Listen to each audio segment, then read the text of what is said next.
Hello aspirants, in this video we will be discussing on filling the prelims 2025 form.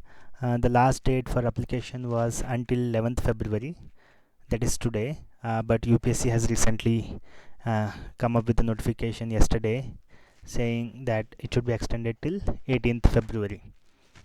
This is in line with the complexity that has come this year with filling the UPSC prelims form.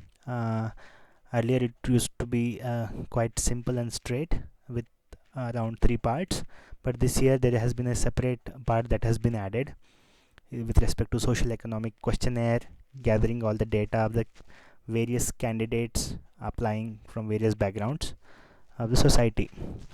Yeah, so we will discuss step by step in a very high level so that maximum candidates can apply it. Okay, covering all those various features. Fine, so this is the dashboard of UPSC where you can go and check of applying the UPSC prelims form. So basically this year they have come up with, in fact this was started last year only, OTR, one time registration. Earlier the candidates would register every year afresh, but this year last year onwards there has been a strategy made to fill in the level of one-time registration, so that all the gathered data is stored at one place for all the candidates for various or number of attempts going forward. So currently the extended date is till 18th February. Yeah. Earlier there was a provision that the last date would be till 11th February, and there has been a 7-day window for other changes to be made for the OTR. Okay, but now it has, the goalpost has been shifted to 18, so another 7 days window has been provided with this latest notification, you see. Yeah, so the window for any further changes for the OTR has been made till 25th February. Okay, and there are other significant dates are available here. For as far as the application fee is concerned, for the general, OBC and economically weaker sections it is 100 rupees. For SC, ST and women it is exempted, okay, or nil. Now this year UPSC has come up with 979 posts or vacancies. If you can just look in the right side, the number of vacancies opening in 2014 was 1364. There has been a decline then, even during the COVID times, like COVID phase, and post COVID almost there has been some increase, but this year again there is a dip that is being observed with 979. Yes, and also there are 150 seats for the IFS, because the prelims exam for the IAS, administrative services, civil services and the Indian foreign services are clubbed together only for the prelims. Yeah, so both applications are to be done together, either civil services or civil services plus the Indian foreign services, forest services. Yeah, so this is the dashboard where you land once you want to create the one-time registration. If you are filling for the first time, you have to click on this new registration. Those candidates who have already kind of registered last year, their data will be available. Just input your mobile number and you'll get a OTP to your mobile and input, and you'll have your basic data captured. Okay, so this is for the one-time registration. It is a basic requirement. They will ask you to fill the name, if there is a family name, the first name, last name, if there has been any changes made to your name as per documents. Yeah, especially for girls after marriage, like that. Okay, and also verifying the genders, if there are any changes in genders made, date of birth. Okay, those details, basic details. This is with respect to the OTR, one time registration. There is another part called other than OTR profile. So OTR is very basic level of gathering the information that UPSC has requested, but this time they have come up with other than OTR registration, which captures various levels of personal information. going quite deep inside, asking about the employment, current state of employment, coming from various socioeconomic background, literally asking details of parents, PAN card, all that. We'll go with that eventually. So basically these are the themes with which the UPSC wants to cover the data. This is maybe it is perceived that UPSC wants to understand the background of people who are applying for UPSC, whether it is rural, urban, and also employed, non-employed, you know, also male, female, all that. So there has been a kick from the UPSC side to gather that data and to get a hold of the social sample that is applying for UPSC 2025 going forward. In the personal information space, we have the name, father's name, if there is any minority status, mobile number, and various other which are the part of the OTR. As far as other than OTR things are concerned, citizenship, mother tongue, marital status, yeah, place of birth, okay, like all these details, pin code, etc., your permanent address has been captured. And also if you go through the left, person information, address information, photo, and signed copy of your signature, educational information, documents to be uploaded from your education, yeah, parental information, in particular, are they public sector employees or private sector employees, if they are in group A, B, C, D positions of the government, UPSC examination informations, earlier attempts, yeah, achievement, prize, and medals, and others. As far as OBC is concerned, there has been another tab which is being added to capture the data of parents and history with public sector employment, including PAN card details, everything. So because this is in line with the creamy layer concept, right, that is there, creamy layer in the OBCs. So the UPSC wants to capture that data along with the prelims application itself. So within that, other than OTR, community one belongs to, whether SC, ST, OBC, or general category, or any other. Then certificate, if there is a, say, a candidate is belonging to the scheduled tribe, then the certificate has to be issued by the pertinent Tahsildar or the district collector of that particular district zone, and the date of issue, and it has to be in line with the format that UPSC has laid down in the annexures of UPSC notification this year. You can find that link in our Telegram channel, Pragyān Veda IAS Telegram channel. There I have uploaded that part. You can see in full length. Otherwise you can visit the UPSC website, you will find it. Yeah, notification and the full address of the signing authority, all that, it will be available within that certificate issued. Yeah, and within that there is a central list for scheduled tribe and scheduled caste community. So there is an annexure that opens up with a link like this, and within that, for that particular state, there are various subcastes also within that. For example, within the scheduled tribe, say at the 9th number there is Gond or Rajgonds. Like if someone belongs to Chenchu or this subcaste, then one can put that state's name and with that number of the list that is to be captured, yeah, as per the, again, the caste certificate. Others is the identity card, yeah, those details. That's all, nothing more in particular. If there is any physical person with disabilities, physically handicapped person can mention so. Then the permanent house address to be provided, yeah, all those details, district, city, pin code, state, all that. So you can keep the correspondence address and permanent address as same also. If you can take this, then it will take the same. Then next is photo and signed signature.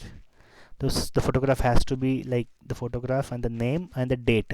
UPSC has expected candidates to give a latest photo which is not more like 10 days older before you apply for the online application, yeah, and also signature. For this, if you want, there are many various website you can apply how to crop the passport size photo with the name and the date, because it has to be within that 550 Pascal limit, otherwise it will not get uploaded. There is a site called sarkariresults.com. Yeah, so they have some facility available in their site. Just upload that photo and it will come in the format. Just input the required data, automatically it will come in a required format within 550 Pascal. If it is still not fixing, open Paint, then resize it to 550 by 550. Simple. Yeah, then you upload. Okay, if you're still not understanding, then watch some YouTube videos. Nowadays everything is available. Yeah, then is the signature. Just upload the signature form. Then yeah, you need to also give your information on 10th and 12th and your graduation and how much did you score. UPSC also wants to capture the kind of candidates that are coming, all the details.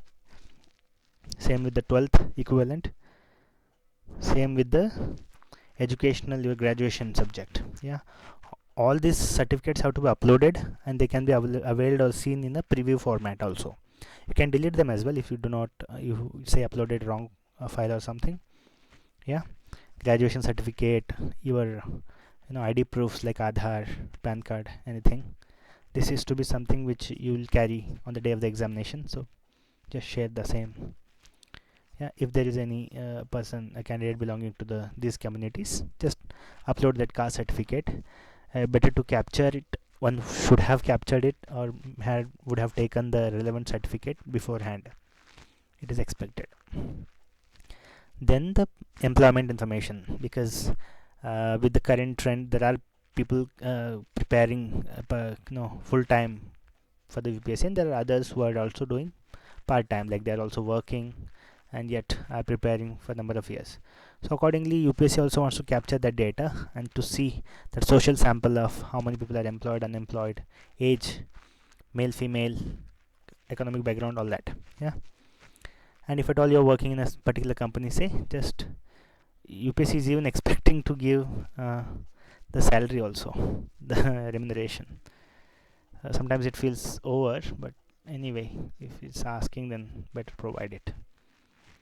Yeah, and also with institution, what is that stream of, is it a consultancy side, product side, all that. Okay, just one UPSC wants to capture the kind of human resource that is coming and applying for the exam and attending. Yeah, next is the UPSC examination information. If someone has applied previously, one needs to give all the details of that year pertinent with, say, the kind of the roll number one had, so that UPSC is also keeping things on track. Yeah, but there are candidates who might not have saved their previous prelims, say hall tickets, etc. numbers. There will be some challenge here, but good that you capture all the previous. So for example, here say somebody has attempted 5 and this is the year and this is the, say, roll number. Yeah, someone has appeared, so that detail you can provide. Okay, have you ever appeared earlier? Say yes. Have you been debarred or something? Say no. Okay, all that. Also, have you ever accepted allocation? If someone has crossed to various stages and has been in serving in some of the services, say IRS or some other postal services, then one can give an IPS. They can say if they are yes, because UPSC also wants to see how many people who are already in the service are again writing the exam to go for the higher posts, socially accepted posts. Yeah, then the achievement and prizes and medals, also extracurricular activities and hobbies, those details UPSC also wants to capture those to understand the various details. That also you can input. And also language proficiency, read and write and speak at least one native language of that state of that candidate, one can input and save and proceed further. For someone who is belonging to a OBC category, then the process becomes little tedious. You need to really get in, dive in and understand everything, fill in very carefully, because one cannot go back later on. Therefore there is again 18th onwards, again 7 days window is given, so that you can again revisit and rechange, modify the details. Okay, but better to do things with proper consultation, proper agreement of information to be provided. Yeah. Next, that's what with the OBC, UPSC is trying to capture the data of the father and mother, PAN card details, all that. So it is becoming quite cumbersome. This is in line with the OBC creamy layer thing. Yeah. There are others if they are already working in, say, group ABCD divisions of the public sector employment. Those details also to be provided in detail. Yeah. And also various other requirement that you can in person dwell deeply and then fill the right information. This is how it will look like, and once you do that basic OTR and non-OTR filling, then the next thing you need to go is the latest notification. That's where the used to be in the previous way of filling the forms. There will be part 1, part 2, part 3 and part 4. Go with the part 1. Okay, for all that, once you fill the OTR, then you get into part 1. Once you click part 1, then you get this instruction. Read all the instructions carefully and click OK. Next, then it will automatically grab all the information that you fed in the OTR stage and non-OTR stage, except UPSC examination information that if it is missing, then you can again click and again input and get it saved, and then tick OK and I agree and go forward. Next is go to part 2, because part 1 is over now. It will appear like view part 1. Once you fill that part, it will appear as view. Then you go for part 2. This is where the usual application process that was used to be earlier in the previous way of application. This is the same way of applying. The dashboard has also not changed. Okay, the look also has not changed. Same thing, citizen of India, unmarried, put all that. If you are married, and if you are person with disabilities, put that yes, no. Yeah, properly you put whatever is existing in your government documents or your 10th card, etc. It should be consistent. Then the age of relaxation. If somebody is, say, belonging to the scheduled caste, scheduled tribe, OBCs, for OBCs 3 years relaxation, for SC/STs 5 years relaxation, all that. If at all you are availing above 32 age and below over 6 attempts, accordingly you can put the right information. On all other details you would have already uploaded, it will automatically appear. If not, again you upload. Then next, then also the center for the IFS examination. Someone is applying for both civil services and forest services, then one can again choose the center of the same. The optionals, that paper 1 and paper 2 are there, right? Those two papers one can choose accordingly. And also the number of attempts made. Again, number of attempts made means just filling the form, not attending the exam doesn't get counted in the attempt made, right? So only if you have filled and appeared for that exam, only then it will be counted. So that thing. So one can fill accordingly. Then all this information gets summarized and comes in this format. Yeah. Next is for give your government ID and the number, and also give consent and provide all the information of number of attempts made and the percentages marks you scored in your graduation. And also you should give the civil services mains examination center detail now itself. Also you should give which language you are attempting the paper 1 to 5. Yeah, because that you need to input now itself, and also the optional papers and which language or which medium you want to attempt that in. Also for the paper A and B, we have B fixed English and paper A is subjective, whichever is your preference, either Hindi, Kannada, Marathi, whatever regional language or national language, just either Hindi. So accordingly you can choose. Yeah. So and all that gets summarized and appears here. Just print this slip and save for the reference, and click here for DAF IFOS part 3 if at all you have. See, for CS the civil services exams and the forest services, both if someone is filling, then you have to in particular go and fill the form details accordingly for both.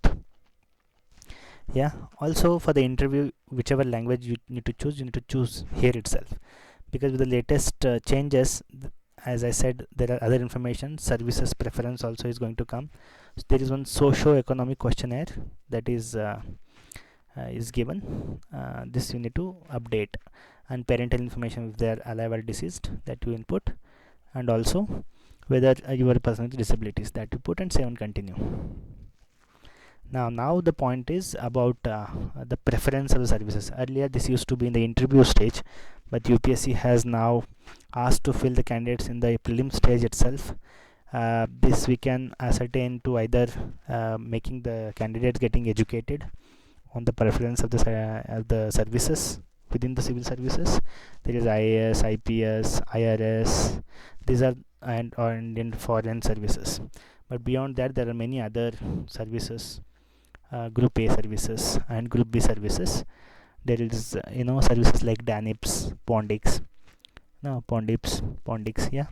So accordingly, so you can choose the preference in a format of 1 to 23, whichever is your first preference.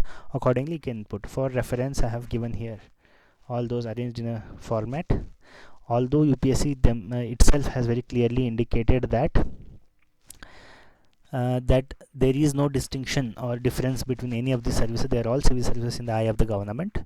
So accordingly, candidate is supposed to choose. Yeah. So better to fill this very well, understand it very well. We see some YouTube videos and understand the kind of services that exist. Acceptability is all very subjective, and accordingly you can order them and save and continue. Going to the socio-economic questionnaire, this is little bit tricky. UPSC wants to capture the background of the candidate they're applying, the place of birth, and where did you complete the education, in the village level or in the urban levels, kind of education, was it in English medium or regional language medium. Yeah. And the institutions, colleges, whether what is your level of education, graduation, post graduation, or PhD level. All the information UPSC is expecting, fill it accordingly. Also regarding the UPSC prelims and mains examination, did you take any coaching related information is also being asked. Okay. Also for the mains examination, did you make any attempts the prelims examination, and how many? Again, it is repetitive, but you need to fill in again for the mains and prelims. Yeah. Then optional also, again you need to input. Yeah. Then you need to specify like how you wish to improve the process of civil services, with respect to syllabus. There are some pointers UPSC is expecting a suggestion or a feedback.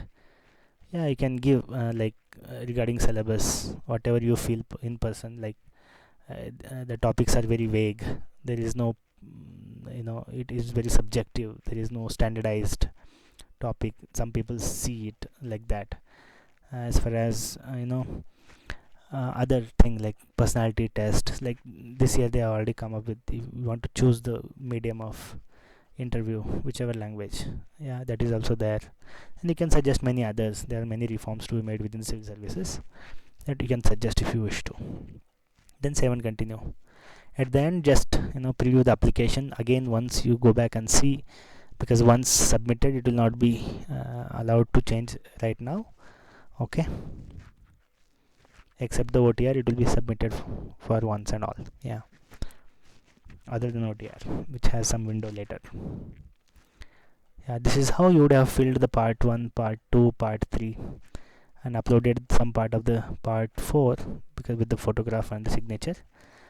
Now you need to select the center of the examination for prelims. Yeah, till now you have applied and for the centers for mains. Now at the last we will have to select the center of the examination. Accordingly you can fill, yeah, and then accept the declaration. This is how you would have filled, and you will get a received message in your phone that you have successfully filled the form. Yeah, that's all for your information, and the last date is 18th. Thank you very much, and prepare well for the exam. Thank you.